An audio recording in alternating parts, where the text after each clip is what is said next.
우리가 지금까지 보아왔지만 야곱은 누구보다도 정말 파란만장한 그런 인생을 살아왔죠. 그가 형 에서와의 그런 관계성 속에서 생명의 위험을 느끼고 고향을 떠나 밧담 아람으로 간 지 20년. 그 20년 동안은 그는 참 똑똑한 그런 시간을 보냈던 것 같아요. 그런 나만의 생활 속에서도 하나님께서는 그를 보호하셨어요. 그가 베델에서 하나님을 처음 만났을 때 하나님이 하셨던 그 말씀 그대로 하나님은 그와 함께 하셨어요. 그리고 마침내 그로 하여금 그곳을 떠나게 하셨습니다. 이제 고향으로 가는 그런 발걸음 속에서 그에게는 라반의 관계 그리고 에서와의 관계 이 문제가 있었지만 하나님께서는 그 두 큰 산을 넘고 또 넘게 하셔서 마침내 하나님의 그런 평안으로 인도하셨다는 것을 볼 수가 있습니다. 이제 그런 과정 속에서 야곱이 이제 세겜에 이르렀을 때 그는 하나님을 자신의 하나님, 전능하신 하나님, 엘로헤 이스라엘이라고 이렇게 명명하죠. 하지만 그는 하나님이 자기와 함께 하셨고 자기를 이렇게 평안하게 하셨음을 알았지만 한 가지 놓치고 있었다는 것을 그는 모르고 있었다는 거예요. 그것은 무엇이었을까요? 그가 베델에서 하나님을 만났을 때 하나님에게 했던 그 서원이었었다는 것이죠. 그 서원은 무엇이었습니까? 하나님께서 나를 평안하게 하나님의 집으로 돌아가게 하시면 그러면 내가 어떻게 하겠다는 거예요. 하나님은 나의 하나님이 되시고 이곳은 하나님의 집이 될 것이고 내가 하나님께 반드시 10분의 1을 드리겠습니다. 고백했던 것이죠.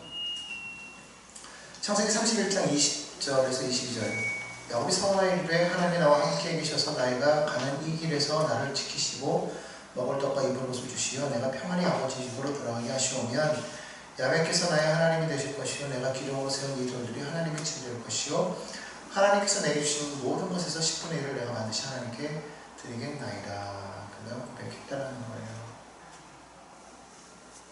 자, 그런데 야곱은 어디로 갔습니까? 세겜으로 갔다. 결국 세겜으로 갔을 때 어떤 일이 생겼어요?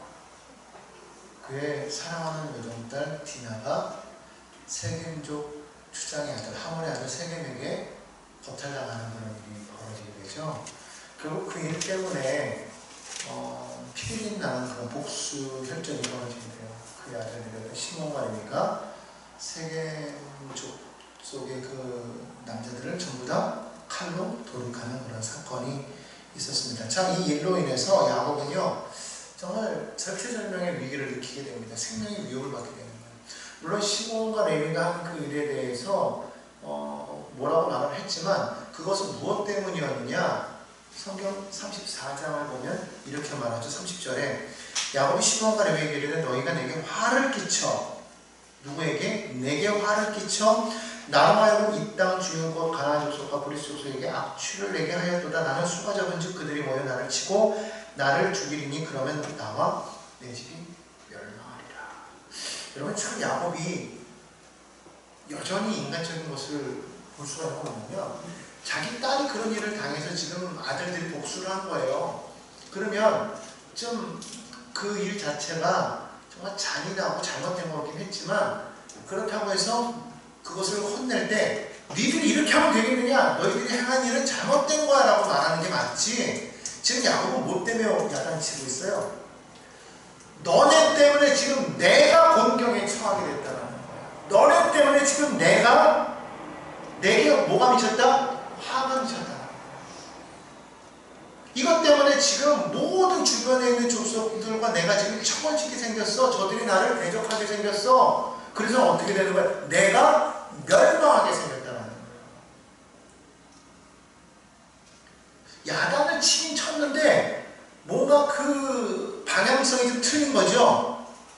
하나님의 자녀들이 그런 식으로 해결하면 되겠니가 아니라 너네 때문에 지금 내가 죽게 생겼어. 여전히 지금 야곱은 누구가 중심이 되는 거예요? 나. 가족도 필요 없었잖아요. 야복강을 건널 때 다 보내놓고 자기도 도망갈 생각했잖아요. 그게 야곱이었다는 거예요. 거기서 하나님의 사자와 만나서 싸워서 이겨서 이스라엘이라는 이름을 얻었음에도 불구하고 여전히 그는 누가 중요해요?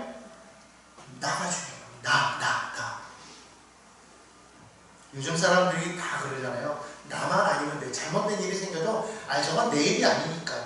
그래서 뉴스를 보면서 뭔가 좀 큰 일이 생기고 뭐 사건 사고가 일어나도 사람들이 별로 그냥 에이 그러고 말아요. 왜? 내 일이 아니니까. 내 일만 아니면 뭐 만사 오케이인 거예요. 여러분 이게 얼마나 잔인한 시대에 우리가 살아가고 있습니까? 냉정한 시대죠? 세상이 지옥과 같다는 건 바로 거기에 있는 것 같아요.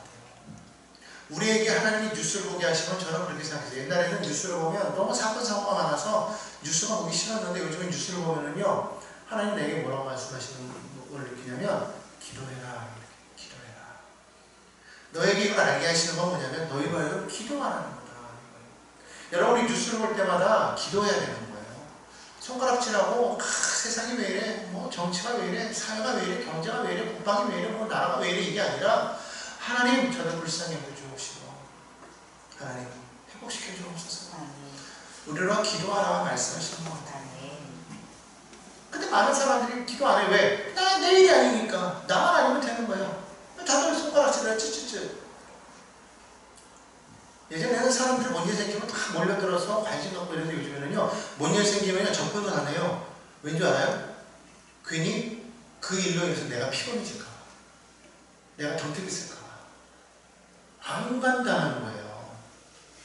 얼마나 이게 냉정해졌는지 몰라요. 세상이 삭막해져가고 있어요 지금. 예전에 우리 그러지 않았습니다. 근데 점점 그렇게 되어가고 있어요. 여러분 우리 회개해야 되는 때가 온 줄로 믿습니다. 이 야곱이 그랬단 말이에요. 자, 그러한 때, 바로 그때 35장 1절에 하나님이 다시 야곱을 찾아오신 거예요. 바로 그때, 바로 그 순간에. 참 우리 하나님은요 정말 우리를 그냥 내버려 두지 않는 것 같아요. 얼마나 인간적이야.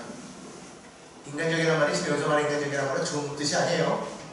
얼마나 자기중심적이고 자기만 생각해요.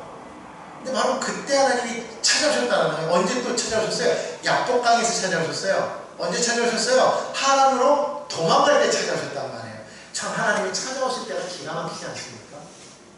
하나님 앞에 막 정말 온전히 서 있을 때가 아니야.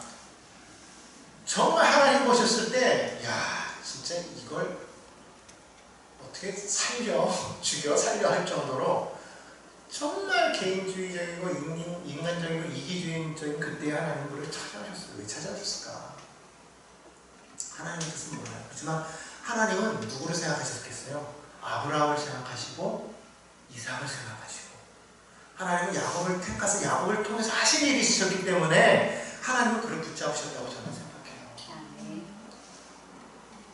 여러분 그때 하나님이 나타나셨어요. 바로 이때에도 야곱이 하는 말을 보세요. 너희 때문에 내가 지금 화롭게 생겨서 하는 이때 하나님을 찾으셨다는 거예요. 뭐라고 말씀하시는 거예요? 야곱에게 너는 일어나 베델로 올라가라 그렇게 말씀하시죠. 자 여러분 아시죠? 우리가 하란에 있을 때 하나님께서 야곱에게 나타나셔서 나는 베델의 하나님이다 라고 말씀하셨잖아요. 그죠? 근데 여기 다시 한 번 더 나타나신 거예요. 나는 베델의 하나님이다. 사실 처음에 하나님께서 베델의 하나님이라고 말씀하셨을 때 너는 너의 고향으로 돌아가라 말씀하셨거든요. 돌아와라. 네가 했던 것을 기억해라. 지켜라 이거예요. 야곱이 움직였단 말이에요. 행하는 줄 알았어요. 그런데 엉뚱한 세겜으로 갔죠. 물론 거기도 가나안 땅이었어요. 세겜으로 갔지만 하나님이 원하는 땅은 아니었어요. 자, 거기에 머물면 될 줄 알았단 말이죠. 이건 누구 생각? 내 생각, 야곱의 생각. 하나님의 뜻은 거기가 아니었어요. 그럼 어떻게 해야 돼요? 예수님처럼 말할 수는 있어요. 이전을 내게서 옮겨주시옵소서 말할 수는 있지만 그 다음에 해야 될 게 뭐죠? 그러나 내 뜻대로 마시옵고 오직 아버지의 뜻대로 행하시옵소서 말해야 될 것이었죠. 그런데 야곱은 그러지 않았다는 거예요. 세겜에 머물다가 뭔 일을 당한 거예요? 딸의 그 비극적인 사건 그리고 아들들의 그 끔찍한 사건을 경험하게 되었다는 거예요. 뭐 그 일이 안 생겼으면 좋겠지만 처음부터 하나님의 약속의 자리로 가서 그 일이 일상적으로 안 일어났으면 좋았겠지만 우리 인간이라는 게 왜 그렇습니까? 늘 언제나 일을 저지르고 난 다음에 후회하잖아요. 그죠? 알면서 행하고 해놓고 나서 후회하는, 그게 인간 아니겠어요? 근데 하나님은 그걸 아시기 때문에 그런 순간에 찾아오시더라고요. 그러면 다시 뭘 깨워주시는 거예요? 베델로 올라가. 그러면 살아. 다시 돌아와. 그러면 산다라고 말씀해 주시더라는 거예요. 여러분, 이게 은혜 하나님이에요. 여러분, 그걸 기억하셔야 돼요. 그럼에도 불구하고 너희가 다시 베델로 돌아오면, 그러면 너는 살아. 말씀하시는 거예요. 뭐라고 말씀하셨어요? 베델로 올라가서 거기에 뭐 하래요? 거주하며. 베델에 거주하며. 그걸 뭐 하래요? 하나님께 거기서 제단을 쌓으래요. 그러니까 지금 하나님께서 말씀하신 건 뭐냐? 베델로 가라는 거예요. 내가 너와, 베델은 어디예요? 내가 너와 약속했던 곳이에요. 내가 너를 만났던 바로 그 자리예요. 내가 너를 처음 만났던 그 자리로 돌아가라는 거예요. 하나님 두 가지 말씀하셨어요. 올라가라, 제단을 쌓아라. 올라가라는 마음은 하나님을 처음 만났을 때 그 마음으로 돌아가라. 여러분, 하나님을 처음 만났을 때 그때 그 감격 지금도 기억하고 계십니까? 그때 그 마음, 그때 내가 하나님 만났을 때 그때 하나님 앞에 막 느꼈던 그 감정, 그래서 내가 하나님 앞에 이런 막 열정으로 내가 나아가겠습니다. 하나님, 내가 주를 위해서 내 평생을 바치겠습니다. 뭐 내가 주를 위해서 뭐 전도하겠습니다. 어떻게 해서 뭐 그런 뭐 마음을 가졌을 때 있죠. 지금도 그렇습니까? 그런 것 같지만은 전혀 아닌 거예요. 어느 순간에 잊어버리면 세계에 있어요. 그냥 만족하는 거죠. 하나님께서 내게 이렇게 부유함을 주시고, 하나님께 내게 평안함을 주셨으니, 하나님은 나의 하나님. 다 누구나 그렇게 고백해요. 하나님은 나의 하나님. 전능하신 하나님. 고백합니다. 하나님으로 인해서 나는 평안합니다. 그렇게 고백을 합니다. 그렇지만 여러분, 그게 정말 진짜 우리의 믿음일까요? 처음에 가졌던 그 신앙, 우리는 정말 그대로 유지하고 있는 것일까요? 그러지 못했더라는 것이죠. 여러분, 잘 생각해 보십시오. 야곱이 아까도 우리가 읽었지만 하나님 앞에 서원할 때 했던 그 서원의 내용을 다시 한번 짚어볼게요. 야곱이 서원하였는데 하나님이 나와 함께 계셔서, 함께 계신, 내가 가는 이 길에서 나를 지키시고, 자, 지키셨어요. 함께 계시고 지키셨어요. 먹을 떡과 입을 옷을 주시오. 먹을 떡과 입을 옷이에요. 지금 내게 필요한 건 단지 그거예요. 내가 평안히 아버지 집으로 돌아가게 하시오며, 고향으로 다시 돌아오는 것. 자, 요거예요. 큰 뭐가 있어요? 하나님, 내가 지금 꿈꾸는 소망하는 것이 있습니다. 전 세계에서 1등 기업을 세우는 것, 아니면 유명한 학자가 되는 것, 전 세계에 내 이름을 날리는 것, 뭔가 큰 일을 행하는 것, 그것을 하나님에게 행하게 하시오면, 그러면 내가 하나님께 뭐 하겠습니다 라고 했어요? 전혀 그런 게 없어요. 단순히 가장 간단한 거예요. 하나님 나와 함께 하셔서 내가 다시 아버지 집으로 돌아오게 하시오면, 그러면 뭐라고 그랬어요? 하나님이, 야훼께서 나의 하나님이 되십니다. 내가 기둥으로 세운 이 돌이 하나님의 집이 될 것이다. 하나님께서 내게 주신 모든 것에서 10분의 1을 내가 하나님 반드시 하나님께 드리겠나이다. 이렇게 얘기했다는 거예요. 자, 그때의 고백은요, 단순해요. 그냥 아버지께서, 하나님께서 나로 아버지 집으로 돌아가게 하시오면요. 그걸 알고 안 돌아간다? 그건 아니겠죠. 간단한 거잖아요. 아버지 집으로 돌아가게 하시오면, 지금 그렇게 만들고 계시잖아요. 근데 지금 야곱은 그거를 잊어버렸다는 거예요. 그래, 너의 출생지로 돌아가라? 분명히 그렇게 말씀하셨거든요. 그런데 어디로 갔어요? 세겜에 머물렀어요. 땅까지 사서 머물렀다라는 거예요. 여러분, 우리가 지금 모든 것이 잘 되고 있을 때 지금 그거를 한번 점검해 봐야 된다는 거예요. 내가 지금 만족하는 것은 과연 하나님 때문인가? 아니면 지금의 환경 때문인가? 내가 무엇에 내가 만족하고 있는가를, 내 신앙을 점검해 봐야 된다는 거예요. 많은 성도들이 이걸 잊어버리고 있어요. 걱정이 없고 평안하니까요, 하나님의 은혜라고 고백을 하지만 정작 그걸 진짜는 잊어버리고 산다는 거예요. 내가 하나님과 했던 그 약속, 하나님의 처음 맞았던 그 마음, 그걸 잊어버리고 살다가 이걸 뭐라고 하냐, 나태한 신앙이라고 그러잖아요. 나태하게 이렇게 살아가다가 위기를 당한 거예요. 고난을 당한 거예요. 이렇게 되니까 비로소 급하게 하나님을 찾더라는 것이죠. 그럼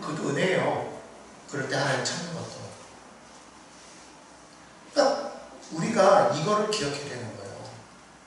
정말 나는 매 순간 하나님을 바라보고 있는 거야. 감사하게도 그러지 못할 이 순간에 하나님께서 다시 찾아오셔서 야곱에게 다시 베델의 그 신앙을 깨우쳐 주시더라. 처음 만났던 그 신앙을 기억나게 해주시더라. 야곱이 분명히 하나님께 나가 제단을 쌓겠다고 했잖아요. 바로 그 하나님께서 이 고난과 역경 중에 하나님께 말씀하시는 거예요. 네가 나를 처음 만났던 그곳으로 돌아가서 다시 그 베델의 그 마음으로 예배하라. 예배하라. 그러니까 지금 나의 삶을 돌이켜보는 거예요. 나는 지금 내가 정말 하나님 앞에 올바로 서 있는가? 나의 신앙이 정말 바르게 있는가? 그거를 자꾸 점검해 보면서 내가 하나님 앞에 온전한 예배 자리에 서 있는가를 점검해 보고, 그렇게 돼서 내가 회복하고 돌이키고 회복하고 치료될 때 하나님이 나를 온전케 하는 은총을 내려주신다는 것이죠. 바로 거기에 올라갔을 때 우리는 비로소 무엇을 하게 되는 거예요? 예배자가 되는 거예요. 제단을 쌓으라고. 누구에게? 하나님께 제단을 쌓으라고 1절에 말씀하시는 거예요. 거기서 너에게 나타났던 그 하나님에게 제단을 쌓으라. 제단이란 뭐죠? 오늘날의 예배를 말하는 것이죠. 결국 우리가 기억해야 될 건 뭐냐면요, 야곱의 삶에 예배가 없었을까 있었을까 잘 모르겠어요. 하지만 이렇게 쭉 오다 보면 예배했다는 모습이 그렇게 많이 나오진 않아요. 했다 할지라도 진정한 예배를 드렸으니까. 신령과 진정으로 예배를 드리라. 우리가 우리 주보에도 보면 요한복음 4장 24절 말씀, 하나님은 영이시니 예배하는 자가 신령과 진정으로 예배할지니라. 우리가 이것을 표로 이렇게 걸어놓고 있는데, 신령과 진정으로 영으로 참으로 마음을 다해서 하나님 앞에 예배해야 된다는 거예요. 과연 우리는 그렇게 하고 있느냐라는 것이죠. 자, 그랬을 때 야곱은 그러지 못했던 것 같아요. 근데 이제 다시 예배가 회복되는 그 순간이 오게 되었다는 거예요. 여러분 기억하십시오. 아브라함이 가나안에 왔을 때 그가 제일 먼저 했던 것은 예배고, 그가 실패했던 때는 언제냐면 예배가 끊어졌을 때예요. 흉년에 의해서 그가 점점 남방으로 갔을 때 그는 예배가 끊어졌고, 마침내 애굽에서는 아내를 빼앗길 뻔한 그런 사건을 당하게 되죠.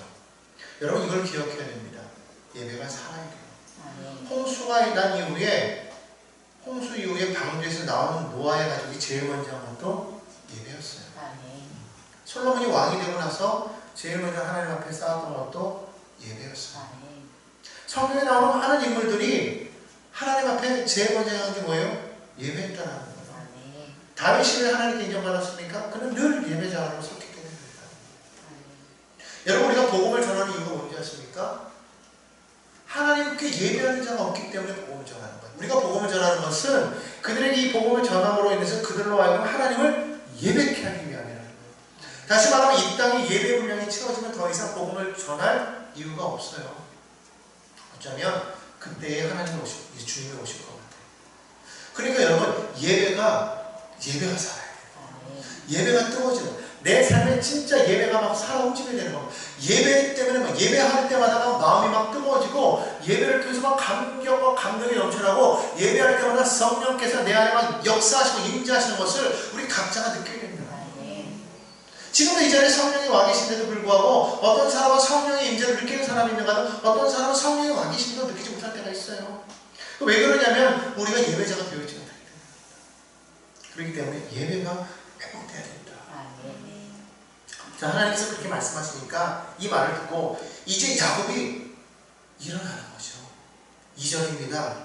야곱이 이에 자기 집안 사람과 자기와 함께한 모든 자에게 이르되 너희 중에 있는 이방 신상들을 버리고 자신을 정결케 하고 너희들의 의복을 바꾸어 입으라. 3절이요. 우리가 일어나 베델로 올라가자.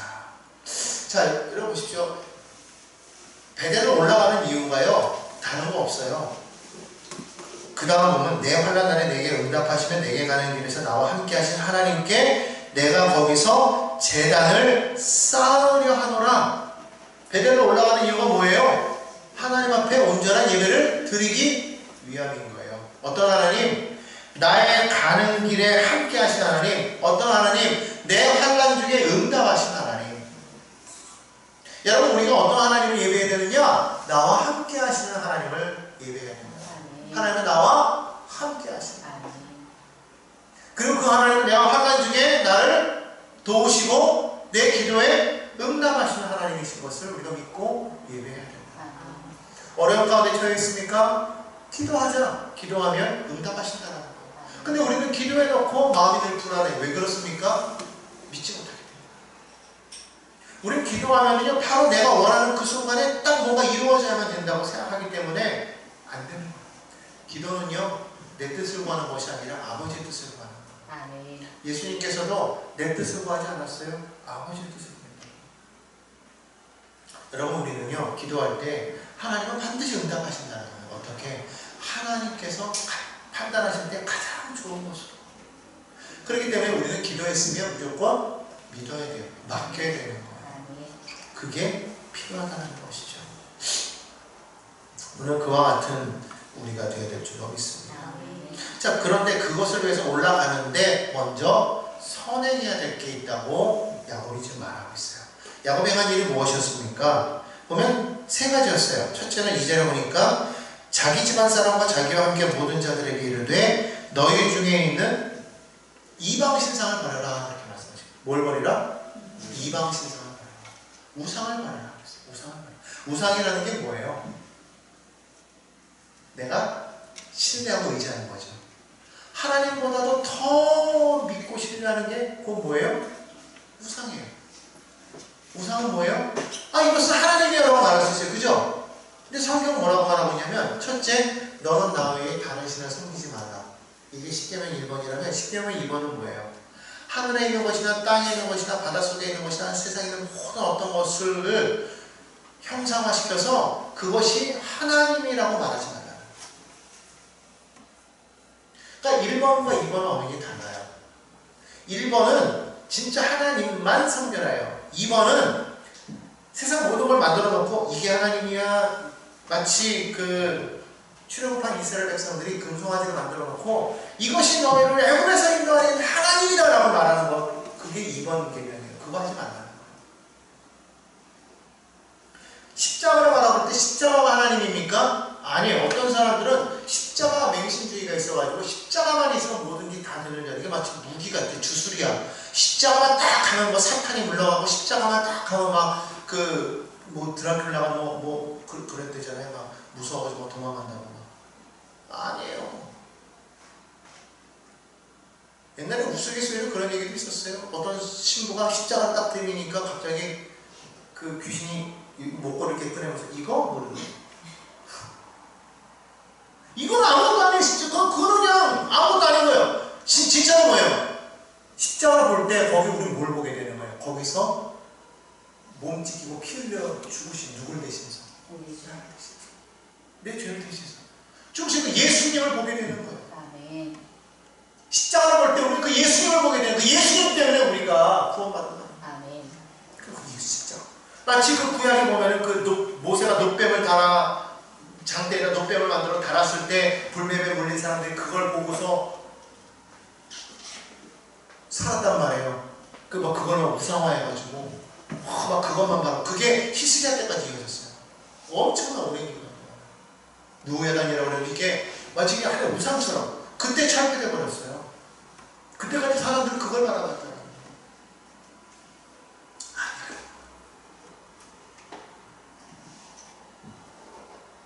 우상을 바라라.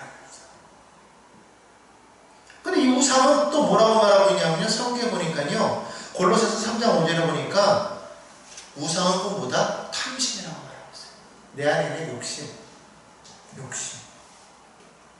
결국 이게 뭐냐면 나를 위해 나. 그죠? 나를 위한 모든 것. 하나님을 대체하는 나를 위한 모든 것들이 다 뭐가 되는 거예요? 욕심이 되는 거예요. 우상이 되는 거예요. 그러니까 거기에는 모든 게 다 포함돼요. 물질도 포함되고요. 권력도 포함되고 명예도 포함되고 뭐 지식도 포함되고 여러 가지 많은 게 다 포함되는 거예요. 하나님을 더 사랑하고 하나님을 더 위에 두는 것, 그게 곧 우상이 될 수가 있다는 것이죠. 그걸 어떻게 하라는 거예요? 다 버려라. 두 번째로 뭐 하래요? 자신을 정결하게 해라. 자신을 정결하게 해라. 정결한 삶을 살아야 된다는 거야. 정결한 삶. 내 안에, 내 마음이 예수의 십자가에서 흘리신 그 보혈로 정결해져야 돼요. 아멘. 내 안을 정결하게. 이 마음과 생각이 참 중요한 거잖아요. 모든 것이 다 어디서 나와요? 생각 속에서 나와요. 그러니까 그 사람의 그 생각을 통해서 말이 나오고 말을 통해서 행동이 나오고 습관이 되는 거죠. 결국은 그 사람이 말이 그러하면 그 위인도 그러하다고 그랬어요. 성경에 보면. 그러니까 말과 생각이 참 중요한 거거든요. 그러니까 우리가 말할 때도 참 우리가 조심해야 되는 거예요. 정결하게. 생각이니까. 그러니까 세상이 요즘 계속 거칠어지면서 세상의 사람들이 입에서 자주 나오는 게 사실은 거친 말, 욕하는 거, 폭력적인 거 그런 게 많이 나오는 거예요. 그러니까 세상이 점점 그래지고 있어요. 정결하지가 않기 때문에. 그러니까 여러분 베드로는서 1장 15절에서 그렇게 말했어요. 오직 너희를 부르신 거룩한 이처럼 너희도 모든 행실에 거룩한 자가 되라. 거룩하다라는 건 뭐냐면요, 내 안에 하나님이 계십니다라는 것을 드러내는 거예요. 내 안에 뭐라고요? 하나님이 계십니다. 그러니까 그 사람을 딱 봤을 때, 아, 당신을 보니 하나님을 보고 왔습니다. 이런 마음이 많이 나와야 된다는 거예요. 그리고 세 번째로 뭐라고 그랬어요? 의복을 받고 입으래요. 의복이라는 건 뭐예요? 외적인 그런 상태를 말하는 거예요. 외적인 상태.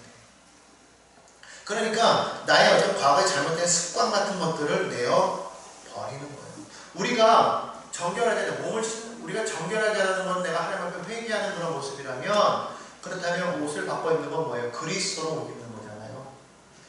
옛 사람은 지나갔어요. 보라, 이전 것은 지나갔으니 새 것이 되었다 그랬잖아요. 새 사람. 세상의 옷을 입고 있던 걸 벗어버리고 그리스도로 옷을 입어야 된다. 거지 바디메오가 구걸하다가 예수님을 만났어요. 예수님을 만나는 그 순간 그는 자기가 입고 있던 겉옷을 집어 던져버리고 주님 앞에 나아갔어요.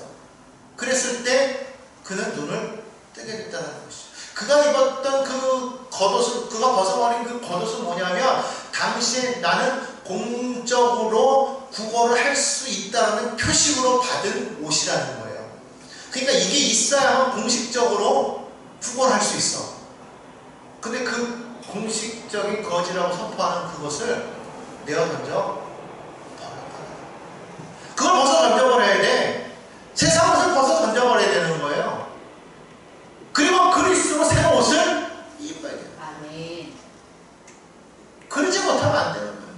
여전히 우리는 주님 앞에 나와서 예배한다고 하면서도 늘 세상적인 그것을 여전히 입고 와서 예배하는 사람들이 너무 많아요. 마음속에 세상 염려, 근심, 걱정, 탐욕, 뭐 어떤 그런 것들을 다 가지고 와서 그것이 있는 상태로 하나님 앞에 예배하는 사람들이 너무나도 많다는 거예요. 회개한다는 건 뭐냐면 그냥 단순히 죄를 안 짓는다가 아니라 하나님께로 향한다는 게 회개예요. 죄라는 것은 하마르티아라고 해서 화살을 탁 쐈을 때 그것이 표적을 향해서 쫙 날아가지 않고 빗나갔을 때 이것을 죄라고 말하는 거예요. 그러니까 우리가 죄에서 회개한다는 건 뭐냐면 돌이키는 게 아니라 그 표적, 다시 말하면 하나님을 향해서 우리가 온전히 나의 시선을 거기에 두고 거기를 향해서 나아가는 게 그게 곧 회개인 거예요. 방향을 트는 거예요. 누구에게로? 세상에서 하나님께로. 그런 상태에서 하나님께 나와 예배하는 자가 되어야지, 내 마음에 세상이 가득하면서 세상 온갖 염려와 근심과 앞으로에 대한 모든 그런 계획들, 모든 것이 머리에 가득 찬 상태에서 하나님 앞에 나와서 예배한다는 것은 하나님을 예배하는 게 아니에요. 그것은 마치 야곱이 세겜에서 자기의 하나님을 만나면서 엘로의 이스라엘이라고 불렀던 것과 같은 그런 거예요. 아, 하나님은 나의 하나님, 나와 함께 하셨고 나에게 은혜를 주셨고 나를 지금 평안히 여기까지 오게 하신 그 하나님. 그러나 정녕 나는 변함이 없어. 그러니까 이스라엘이라고 했는데도 불구하고 여전히 나는 뭐예요? 야곱이 되어 있더라도 아직도 야곱이라는 거예요. 그러니까 여전히 누구만을 생각해? 나만을 생각하더라는 거예요. 그런데 오늘 여기 성경에서 지금 보니까 야곱이 의복을 받고 있는 거예요. 삶의 변화를 이루겠다는 거예요. 로마서 13장 12절로 14절을 보면 이렇게 말합니다. 밤이 깊고 낮이 가까웠으니 그러므로 우리가 어둠의 일을 벗고 빛의 갑옷을 입자. 낮에와 같이 단정히 행하고 방탕하거나 술 취하지 말며 음란하거나 호색하지 말며 다투거나 시기하지 말고 오직 주 예수 그리스도로 옷 입고 정욕을 위하여 육신의 일을 동하지 말라. 무엇으로 옷 입으라? 오직 예수 그리스도로 옷 입으라. 여러분, 예수로 옷 입었는데 우리가 함부로 행할 수 있겠습니까? 생각해 보십시오. 우리 남자들은 잘 알아요. 군복을 입고 예비 군복을 입고서 예비군 훈련장에 가면요 자세가 좀 약간 삐딱해져요. 그렇지 않습니까? 그냥 이렇게 그 옛날 훈련 처음 받았을 때는요 그러지 않는데 예비군복을 입으면 사장이었던 사람이 예비군복을 입으면은요 약간 자세가 이렇게 삐딱해져요. 의사였던 사람도 예비군복을 입으면 약간 삐딱해져요. 그 사람이 어떠한 그 사회적인 지위 명예를 갖고 있었다고 할지라도 이 사람이 그런 옷을 입으면 약간 삐딱해져요. 희한하죠. 옷이라는 게 그런 힘이 있어요. 그래서 우리가 어느 큰 공식 석상 같은 데 가면요 옷을 어떻게 입고 가야 돼요? 정장을 입고 가잖아요. 정장, 드레스를 입고 양복을 입고 정장을 입고 연미복 입고 정장을 입고 가요. 그런데 그런 옷을 입고서 여러분 뭐 힙합을 하는 것처럼 뭐 그렇게 하겠습니까? 안 되죠. 근데 젊은 애들처럼 목걸이 주렁주렁 반지 끼고 귀걸이 차고 머리를 막 펑크 스타일로 하고 옷을 막 그냥 힙합 바지 입고 가면은요 자연스럽게 걸어가도 몸이 어떻게 돼요? 이렇게 된단 말이에요. 그죠? 나에게 그런 옷을 입혀주면 나도 모르게 이걸 한다고 이걸. 그러겠죠. 옷이 중요하다. 그러니까 우리가 그리스도로 옷을 입었다고 생각해 보십시오. 세상에서 우리가 함부로 할 수 있겠습니까? 안 되는 거죠. 그리스도로 옷 입어야 된다. 이런 자세로 하나님, 그러니까 우리가 베델로 올라가기 전에 우리를 먼저 점검해야 되는 거예요. 내 안에 우상을 버려야 돼. 그리고 정결하게 회개하고 나의 모든 습성을 다 바꾸려고 예수로 옷 입고. 그리고 나서 베델로 올라가자. 어떤 일이 생기느냐? 그동안 내 마음을 위협하고 있던 그런 모든 문제들이요 사라지더라는 거예요. 5절을 보겠습니다. 그들이 떠났으나 하나님이 그 사면 고울들로 크게 두려워하게 하셨으므로 야곱의 아들들을 추격하는 자가 없었다. 이게 뭐예요? 야곱이 두려워하던 거 아니에요? 근데 하나님의 말씀을 듣고 이제 회개하고 하나님 앞에 정신 차리고 이제 정말 예배자로 나아가겠습니다 하고 작심하고 딱 올라가기 시작하니까 그때 두려워하던 것이 싹 사라지더라. 여러분, 우리가 처음에 아까 34장에서 야곱에게 있었던 문제점이 무엇인지 이제 다시 한번 좀 짚어봐야 될 것 같아요. 무엇이었어요? 엘 엘로헤 이스라엘이라고 불렀던 그 야곱의 마음속에 여전히 무엇가 남아있었어요? 두려움이 남아있더라는 거예요. 이 말은 무슨 말이냐면 하나님을 전적으로 신뢰하지 못하고 있더라는 거예요. 왜 아십니까? 내가 지금 하나님과 싸워서 이겼어요. 이스라엘이라는 이름을 얻었어요. 성도라는 이름을 얻었어요. 그리스도인이라는 이름을 얻었어요. 하나님 앞에 지금 은혜를 받아가지고 여기까지 평안하게 왔어요. 모든 문제가 다 해결되고 하나님은 막 역사하셨어요. 하나님은 나의 하나님이셨어요. 하나님은 전능하신 나의 하나님이셨는데 여전히 나는 하나님을 신뢰하지 못하고 있다. 하나님을 믿고 있다고 생각했는데 이런 일이 딱 생겼을 때 하나님이 나와 함께 하시니 맡깁니다가 아니라 두려워하더라는 거예요. 여러분 혹시 우리 그러고 있지 않습니까? 하나님 믿습니다라고 말하면서 나는 정말 전능하신 하나님 믿습니다. 그래서 믿음 생활 온전히 해왔는데 어떠한 문제가 딱 생겼을 때 우리는 늘 부정적이고 두려운 말부터 하지 않습니까? 큰일 났다. 어떡하지? 이제 우리가 어떻게 살아야 될까? 걱정이다. 그 순간 살아계신 하나님은 완전히 속된 말로 하면 개똥이 되는 거예요. 완전히 우리가 하나님을 못같이 만들어버리는 거예요. 전능하신 하나님인데 능치 못함이 없는 하나님인데 우리가 그렇게 만들었다는 거예요. 하나님은 분명히 창세기 28장 15절에서 말씀하셨거든요. 내가 너와 함께해서 내가 얻을 바든지 너를 지키며 너를 이끌어 이 땅으로 돌아오게 할지라 내가 내게 허락한 것을 다 이루기까지 너를 떠나지 아니하리라. 이게 하나님 말씀이에요. 여러분 이게 야곱에게만 하신 말씀이겠습니까? 오늘날 하나님을 사랑하는 자 하나님께서 지키시고자 하는 그 모든 자녀들에게 주시는 공통된 말씀인 줄로 믿습니다. 그런데 우리는 뭐라 그래요? 두려워하잖아요. 아유 그건 하나님께서 야곱에게 하신 말씀이죠. 아니에요. 여러분 마태복음 28장에도 보면 성경 20절에 뭐라고 말하고 있어요? 볼지어다 내가 세상 끝날까지 너희와 항상 함께 있으리라. 이건 예수님께서 우리에게 하신 말씀이에요. 세상 끝날까지 너희와 항상 함께 있으리라. 그럼 여러분 어떻습니까? 정말 마음에 평안이 넘쳐요? 아니면 야곱처럼 염려하고 있지 않습니까? 오늘 그 염려를 다 던져 버리시기 바랍니다. 여러분 우리가 염려한다고 해서 염려거리가 문제가 해결되는 거 아니에요. 너희가 염려한다고 너희 키를 한 자나 더할 수 있겠느냐? 주님 말씀하셨어요. 여기서 말하는 그 너희 키라는 건 뭐냐면 우리의 생명을 말하는 거예요. 너희의 생명을 너희가 연장할 수 있겠느냐? 오늘날 많은 사람들의 관심거리가 뭐예요? 생명 장수. 오늘날 의사들이 말합니다. 질병, 노화되는 거 있잖아요. 이것도 질병이라고 지금 그렇게 의학계에서 이야기하고 있어요. 그래서 이 노화라는 이 질병을 이기기 위한 그런 프로젝트가 지금 시작되어지고 있어요. 벌써 실제로 거기에 상응해가지고 지금 약들도 나오고 있어요. 이게 인간들의 지금 가장 큰 고민거리고 문제거리예요. 근데 성경은 뭐라고 말하고 있어요? 너희가 염려한다고 그걸 할 수 있다고? 아니야. 오히려 너희들이 두려워하면 그것이 오히려 너희들에게 더 다가올 뿐이야.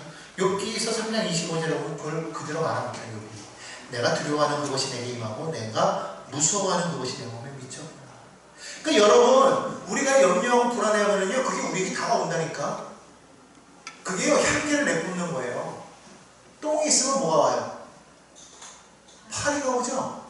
꿀이 있으면 벌이 오죠? 왜 그래요? 향내 때문에 그래요.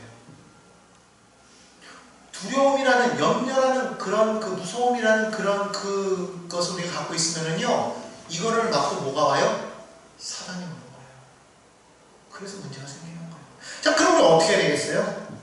바울은 빌립보서 4장 6절을 7절에 이렇게 말하죠. 아무것도 염려하지 말고 다만 모든 일에 기도와 간구로 너희 구할 것을 감사함으로 하나님께 하리라. 그리하면 모든 지각이 뛰어나 하나님의 평강이 그리스도 예수 안에서 너희 마음과 생각을 지키시리라. 아멘.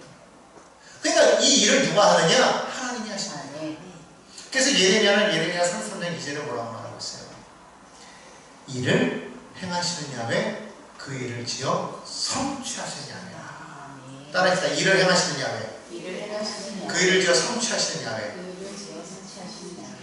하나님이 일하시겠다라는 거예요. 그저께도 왜 김은호 목사님이 하시는 그 말씀 보면서 하나님을 알고 쉬지 못하게 하라고 그랬잖아요. 하나님이 일하신다고. 말씀 맞는 말이에요.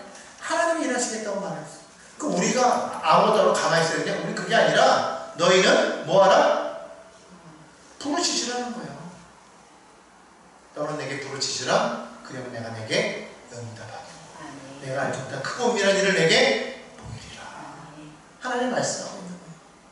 그러니까 정말로 그렇게 행할 때 놀라운 역사가 일어나게 되더라는 겁니다. 자, 그래서 야곱이요 결국은 베델로 떠나니까 하나님께서 주변 사람들을 두렵게 하셔서 그 모든 문제에서 해결됐어요. 그리고 나서 마침내 베델에 올라가서 하나님 앞에 제단을 쌓고 그곳 이름을 엘 베델이라고 부릅니다. 바로 그때 하나님께서 그에게 다시 한번 나타나십니다. 그러면서 그에게 말씀하셨어요. 9절입니다. 야곱이 판단하면서 돌아오면 하나님이 다시 야곱에게 나타나서 그에게 복을 주시고 10절 하나님이 그에게 이르시되 내 이름이 야곱이지만 내 이름을 다시는 야곱이라 부르지 않겠고 이스라엘 내 이름이 되리라 하시고 그가 그 이름을 이스라엘이라 부르시고. 지금까지는 그냥 이름만 그리스도인이었는데 이제는 진짜 그리스도인이 되리라. 이제는 진짜 그리스도인이야. 이제 진짜 이스라엘이야. 이게 진짜 복인 거예요. 진짜 복인 거예요. 그리고 나서 플러스를 주시는 게 뭐예요? 나는 전능한 하나님의 11절에요. 생육하며 번성하라. 한 백성과 백성들의 총회가 내게서 나오라. 왕들은 내 어디서 나오려. 내가 아브라함과 이삭에 준 땅을 내게 해주고 내가 내 후손에게로 그 땅을 주리라. 여러분 이것은요 플러스 알파가 됩니다. 저는 그렇게 생각해요. 진짜 복은 뭐예요? 하나님이 나를 하나님 되시는 하나님이 나를 너 진짜 이스라엘이야. 이제 너 야곱 아니야. 이제 너 진짜 이스라엘이야 라고 말씀하시는 거예요. 나는 그게 진짜 복이라고 생각해요. 그리고 나는 플러스 알파가 뭐예요? 너희는 먼저 그의 나라 그의 일을 구하라. 그리하면 이 모든 것을 다 너에게 더하여 주시겠다고 하셨으니까 오늘 그 뒤에 나오는 11절부터 12절까지 나오는 그 말씀은 뭐예요? 생육하고 번성하는 복, 땅의 복, 후손의 복. 여러분 이게 다 뭐예요? 플러스 알파예요. 그러니까 여러분 첫째 번에 그거에 주목하시기 바랍니다. 하나님이 내가 이스라엘이다. 여기에 초점을 맞추면 나머지는 하나님이 오케이 완전하게 만들어주실 줄 믿습니다. 그러므로 오늘 여러분 지금 어디에 머물고 있습니까? 이제 세겜에 있다면, 아직도 세겜에 있다면 베델로 올라가시기 바랍니다. 그 하나님 앞에 나아가 온전한 예배자로 서심으로 말미암아 하나님이 예비한 놀라운 복을 받아 누리는 모두가 되시기를 주님의 이름으로 축복합니다.